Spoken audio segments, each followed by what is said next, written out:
Hello guys, back to a new video, and today we're on more Bayonetta 3, and this time we're starting with Tokyo Bayonetta. So we start up the thing with we're in the bar after that whole collision, because it still makes sense. We're trying to figure out what's going on. That whole, oh no, is the world about to end? I hope not. And then, yeah. So we have the bar, Jeanne and Bayonetta are in here, walking in with Rodonk, the hunka. And then, yeah. And Enzo's here too after losing his wife and child, but you know, that's the least of our worries. And then we have Rodon talking about trying to not let him outside so he doesn't get his tab. And then we're only safe in here for a very little while, as Rodon says. And then with Bayonetta finding out that those weren't his playmates, although he did try to shake hands, but figuring out they were locals in other words, they're part human. And then in my rewrite, since Viola's not a playable character or a character in this, I'm gonna have Loki come in all surprised, surprising everyone, with him speaking out about the multiverse as he's defining it as other universes getting broken apart, causing a split in reality, which sounds better than just the multiverse. And then Loki is speaking to Rodon. Rodon is explaining to us how the multiverse works, and then while also doing that, mixing with a nice little drink for Bayo, and then causing her to ask Loki why exactly he's here and what exactly do you want us to do, causing him to explain, I need to find 5 Chaos Gears in order to open the realm of the Alphaverse to stop this unknown being that has been plaguing time and space. As well as Rodon asking, where the heck did you find this demon Cheshire? Because he's still a lovable character. I like keep him in there, but I want it to be like Loki found him on his way here, and he didn't pose much of a threat. On to the map scene where Loki explains this whole thing as they travel to the magical island of Thule, which I guess we can keep it as the same, but the concept art was cooler since the mountain was more in line with Fimble Venture and Bayo 2 than it was 3, but oh well. Then after all this nice little monologuing, we got the intro and the title screen to Bayonetta 3. As we arrive on the island, we catch a glimpse of Luca, since he got here as well. And then we're soon attacked and dropped down by the homunculi already invading this island with Loki and Cheshire. So us needing to fight them and murder, which is lovely. And then after we traverse the mountain, we head to one of the multiverse, or the portal generators that causes us to go to Goo Goo Gaga. I'm not about to pronounce that, so Goo Goo Gaga. And then after we do a nice little parkour and all that travel things, we soon catch one of these rift openers that takes us to Tokyo.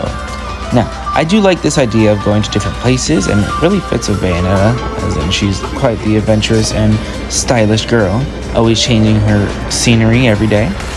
And then after we're in the subway, we get attacked with the big baddie of this universe coming in to stop Bayo.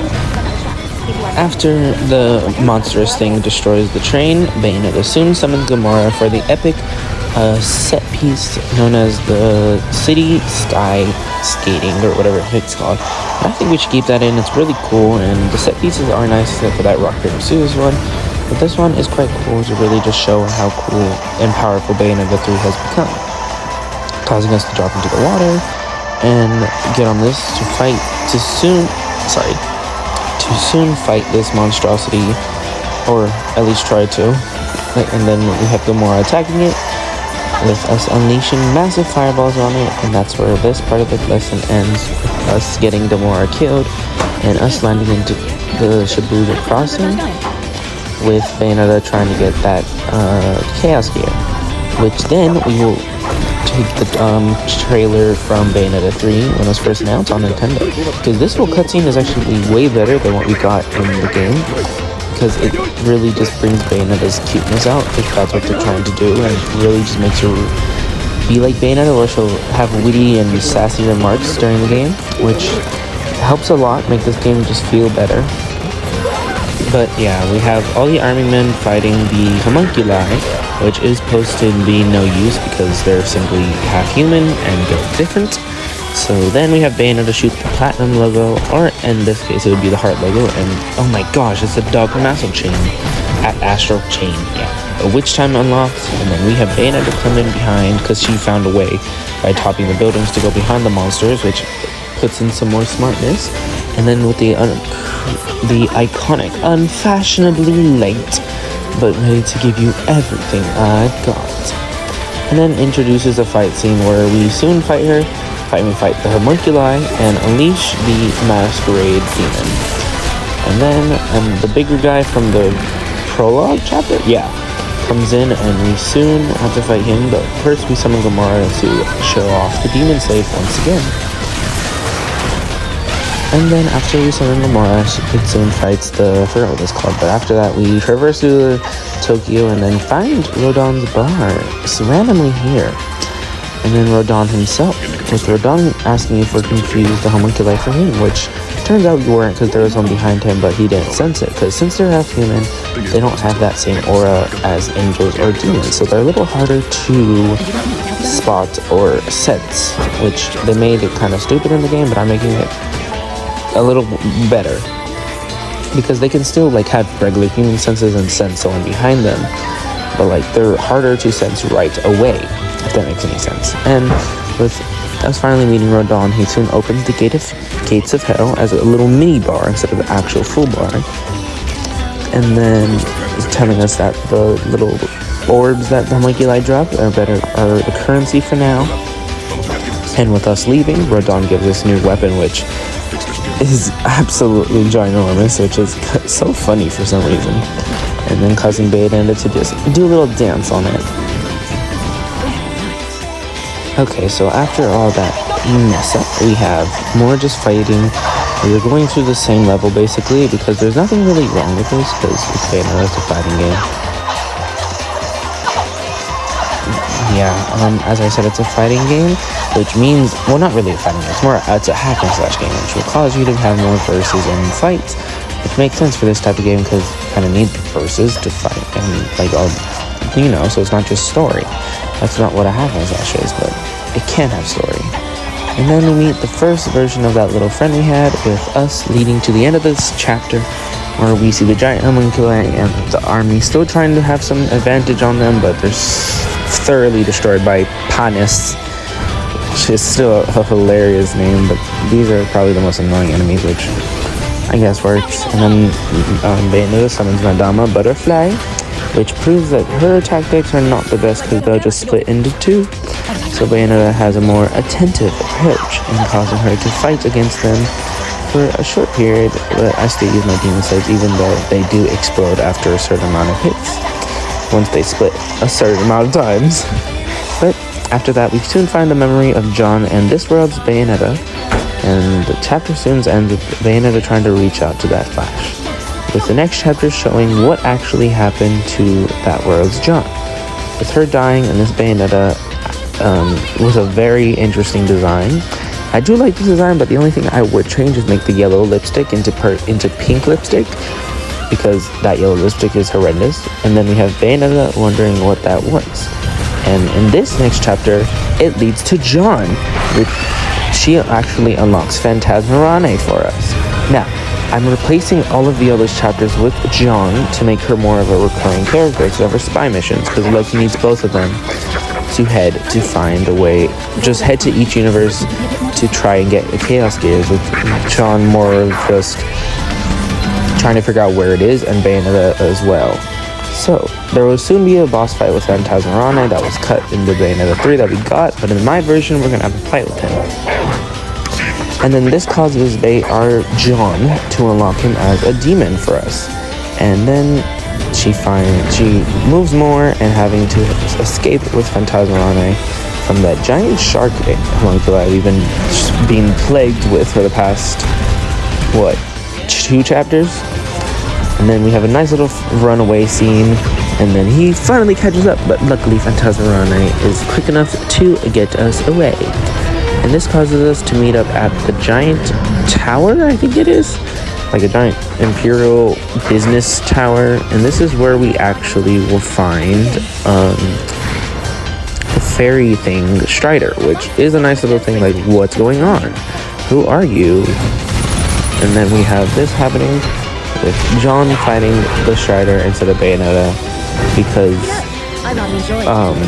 Bayonetta is busy trying to find out where that other variant Bayonetta is, which causes Jeanne to do more of the dirty work and fighting so that she can find a Chaos Gear, or at least get the other Bayonetta from this universe to safety to help out, which that is actually a major key point I will be doing as well. Each Bayonetta will not be dying, because it's so dumb how they die. They will be instead helping us throughout each journey. Each Bayonetta will soon help us at the end, but first we have to deal with Jeanne fighting this monstrosity named Striker.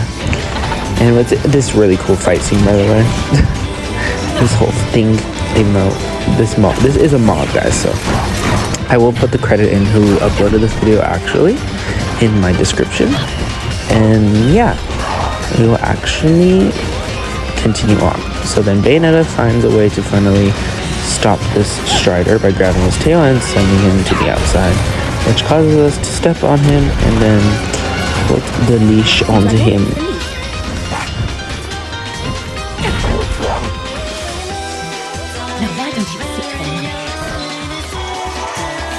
Now with Jeanne finally done fighting off Strider, Bayonetta resumes her journey trying to find out where this shark demon thing has gone off to, with us soon walking into Luca of all people. How did he get here? We don't question that, it's Luca, and what as he said before, wherever the truth is, I will be there.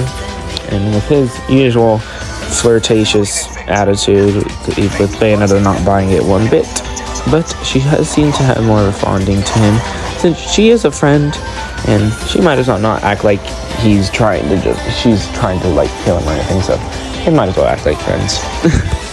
But then this causes a new fight against this. These are like such odd names, but it's okay. And then Luca, as usual, makes us just deal with the dirty work, because he's not exactly the strongest, which is alright. And then we fight, and then lead to the shark fight. Or not the shark fight. We lead to find that the shark is actually close by. And then as we are following the shark homunculi, we are soon caught off guard by this, I don't know what's called again, but it's this giant thing that keeps popping up for no reason. Because Singularity just has a bunch of these to toss around, and then we soon lead into a fight against him with our Madonnas and all them demons, and then we walk around until we find Bayonetta from this universe, which is Tokyo Bayonetta, swinging around with Phantasmarani being chased by the shark and these shark bombs. With us finding out her main weapon is the yo-yo, which is a really cool weapon in this game. And every move is actually named after yo-yo tricks, which is pretty fun.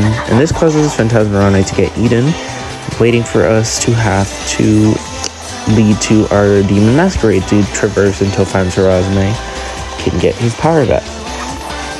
And with this new power, we soon get into the core, I think, brain of this shark. I think it's the brain? Yeah, see? It's the main thing that... It's the main thing that powers the shark, and we soon get flung and have to traverse all the way back to it, with us seeing it through a hallway and getting attacked by shark bombs, and then us having to do more of the parkour to try to get to it fast enough before it can get away and cause more plague to this day into this universe. Which actually, this is another set piece that is really fun as well, because it's just cool. And then after we soon get in, it unleashes a little boss fight against the brain, and then we have to destroy that, causing it to fall, or not fall, like break into buildings to try to throw Bayonetta off her path, which Tokyo Bayonetta's path is thrown off, but we are Bayonetta. We really think we're gonna get one little thing, and good thing too, because Phantasmarani has officially got his power back, and us swinging into the shark homunculi's main membrane, causing us a boss fight with, what's her name? Iridescent Core. So this is the thing that's causing this shark homunculi to destroy the world. So we need to stop whatever it's doing. So on to the boss fight. Now this boss fight's really cool because it also halfway through causes the thing to eat buildings to try to dissolve us, but at the end, Phantasmarane and Tokyo Bayonetta simply have the upper hand, with us destroying it, causing the shark to die. And then this is where Bayonetta is getting like weakened from all that. And this is where Jeanne comes in. Before she is killed by the worms, she actually comes and saves her, letting Bayonetta to do the finishing blow while Jeanne and Tokyo Bayonetta get back to their world, making Bayonetta have to do the ultimate demon sin ritual to fight someone its own size, if that makes sense. Because Bayonetta is, at the end of the day, a human, and a small one at best compared to this giant thing, so she has to unleash Sin Gamora, which is really cool. And this time it'll just be a cutscene because we're not doing rock paper scissors, please. So we will have them like this, and then it will show them fighting with Gamora having to fully unleash the ultimate Kamehameha beam. And then this is where the chapter soon ends, with the weird homunculi thing dying and Bayonetta putting her heart back, hopefully. And when this thing getting dragged to hell, with us soon being able to grab the Chaos Gear after having a nice little talk with Singularity and Inferno taking him back. And with this universe soon crippling due to Singularity's power, we are soon sent back to our universe where we can discuss with Tokyo Bayonetta and Jeanne, as well as having a Chaos Gear. Now, I hope you guys did enjoy this video. If you did, please make sure to hit the like button and subscribe. And just look how much better this story is now that it's rewritten and not in such a dire state. I really enjoyed this, but I will see you guys in the next rewrite. Bye!